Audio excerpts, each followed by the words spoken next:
All right, let's talk about our 16 playoff drivers. We'll start at the bottom and work our way up. Martin Truex Jr., Ty Gibbs, Harrison Burton, and Chase Briscoe right now are below the cut line of 12. Brad Gillie, what your thoughts about any or all of those four drivers that are at the bottom? I think if we surveyed 100 NASCAR fans, we'd probably have 100 of them say that Harrison Burton does not make it to the round of 12. No disrespect, but in spite of winning a race, they still managed to be 34th in the regular season standings, but they won, and that earned them a spot into the playoffs. I could see Truex potentially making a run if maybe bad luck and bad pit stops could get off of their back. Ty Gibbs, I think, is sort of an unknown still. He's in his sophomore season, waiting for that first win, and who knows? Who knows what momentum for Chase Briscoe this could bring, actually. All right, Alexis, we're talking playoffs. The guys below the cut line, Briscoe, Burton, Truex, Gibbs. I mean, I think that was all, spot on. I think for me, you're looking at, Ty Gibbs, who has had a really wonderful season as far as I'm concerned for sophomore season. He's done great. Besides getting into victory lane, I think that could still happen for him. I think I saw a statistic the other day that it's happened for a lot of drivers in their 95th to 99th win, and what's he at, like 70 something? So he's over 100 now. Oh, is he over 100? Yeah. Okay, so I definitely heard that wrong, but maybe that means that it's on its way. That he's close to getting that win. He's certainly having a great season. The other three, you look at Martin Truex, and my goodness, he even said it yesterday. Lap 2 crash, takes himself out, takes Blaney out. He's just been having an abysmal few months, and he needs to get that monkey off of his back to make a run in his final playoff berth as a Cup Series driver. So hopefully that they can do that. But I look at Harrison Burton, and I agree with Brad. I'm not sure he's going to get out of the first round. I don't see a path there. 9th through 12th is Joey Logano, Austin Cindric, Daniel Suarez, Alex Bowman. Any of those four make any noise for you, Alexis? Yeah, look, we have underestimated Joey Logano before. He has not had the best season, certainly, and being only 2 points above the cut line doesn't, put a lot of confidence, especially going into some of these wild card races like Atlanta.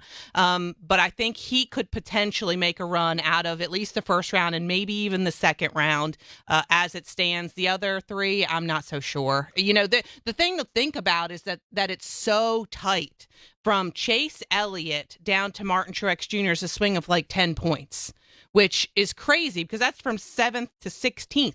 It's so tight, and there's a lot that can happen, especially when you're talking about the very first race being at the new configured Atlanta Motor Speedway this weekend. Brad, I get your take on those four drivers and also the fact 14 different winners this year. I surely didn't see that coming. No, I didn't either. I didn't see that coming at all, especially considering that we've had 3 new ones, 2 only counting toward playoffs berths, but actually go into victory lane here late in the regular season. And by the way, Alexis, you were correct. It's 77 races for Ty Gibbs. Okay. I was thinking of another driver, so my apologies for that. I look at this group of drivers here, though, and I basically handicap them based on what their strengths and weaknesses are. Believe it or not, Daniel Suarez, he is very strong in Atlanta Motor Speedway. It wasn't just the win back in the fall. He's had a runner-up finish at Atlanta before. He is one of the top-performing drivers. Plus, we're going to Watkins Glen in this round. I think this round could play well to Suarez. I think Logano plays in the same way, really, with all 3 races, including the Bristol night race, which is the end of this round.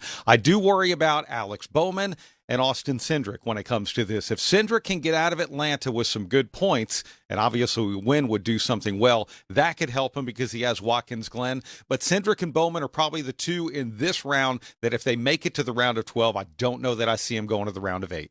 Brad, 5 through 8, if you look at this like a seed, which it's really not a seeding, but for purposes of discussion, let's look at it that way. Ryan Blaney, he's plus 13 above the cut line. Denny Hamlin plus 10. Chase Elliott and Brad Keselowski only at plus 3.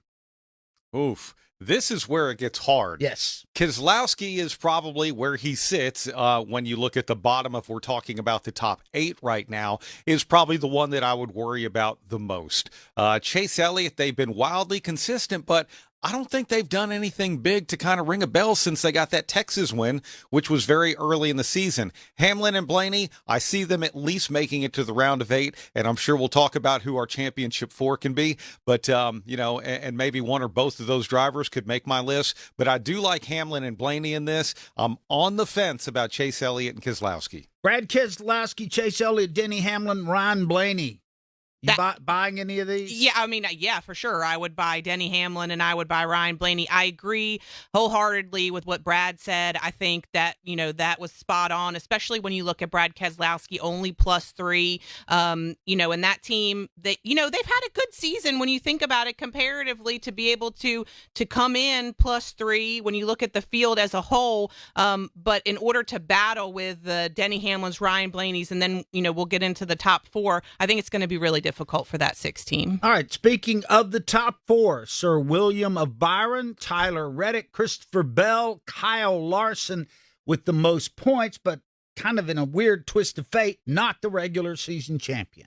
Yeah, I think all of those guys are going to be very, very strong contenders because of the fact that starting with William Byron, he has, those 17 playoff points, 23, 27, 35 for Kyle Larson. Those are huge. Those are points that are going to carry over from round to round. And so when you think about that, you just think about even having a mulligan, if you will, they're going to be able to make it out of the first round, most likely out of the second round. Until that field starts to tighten up, they're going to be the guys that we're looking at that's going to transfer from round to round.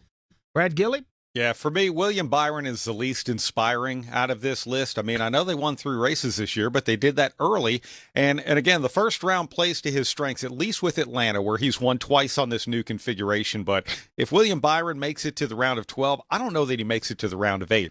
All of the other drivers, I don't think you can argue against Tyler Reddick. He has been the strongest since the Coca-Cola 600. I don't think you can argue Kyle Larson. He is strong pretty much everywhere. Maybe his one weakness comes in round 2. And that's Talladega Superspeedway. And Christopher Bell, again, it's hard to argue a driver that's made the championship 4 in the last 2 consecutive seasons. Did you like the discussion, Brad, but Max Verstappen versus Kyle Larson being the world's best driver?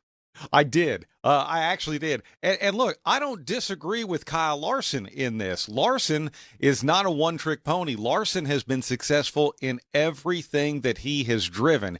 And I know we look at him, he's got a great dirt background and so on and so forth. But sprint cars and dirt late models, for example, are 2 very different disciplines. He got into a dirt late model and won in his first race and then won the biggest race they have in their year. I think when it comes to diversity and skill set and adaptability, hands down, Kyle Larson. No disrespect to Max Verstappen. He's at the top of the game in the very specific discipline that he has. I think Kyle Larson could jump into anything and find speed. Is Kyle Larson the best driver on the planet?